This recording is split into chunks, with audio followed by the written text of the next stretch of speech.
சிங்கம் தோல் போர்த்திய கழுதை. நெடுங்காலமாக அந்த கிராமத்தின் அருகே ஒரு கழுதை தங்கியிருந்தது. அது மிகவும் பலவீனமானது, பயனற்றது என்று எல்லோரும் நினைத்து கொண்டிருந்தார்கள். ஒரு முறை அது காடு முழுவதும் சுற்றித் திரிந்தது. திடீரென்று ஒரு சிங்கத்தின் தோலை கண்டுபிடித்தது. அப்போது அதுக்கு ஒரு அற்புதமான யோசனை தோன்றியது.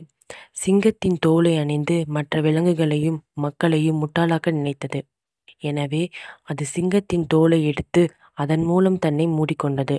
உண்மையான சிங்கம் போல் தோற்றமளிக்க சிங்கத்தின் தோலை அணிந்து காட்டில் நடக்க ஆரம்பித்தது.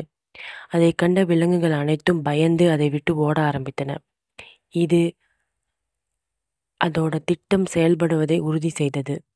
பின்னர் அது வசிக்கும் கிராமத்திற்கு சென்றது. கிராம மக்கள் அனைவரும் அதை பார்த்து பயந்தனர். கழுதை இதையெல்லாம் ரசித்துக்கொண்டு எந்த பயமும் இல்லாமல் சுதந்திரமாக சுற்றித் திரிந்தது.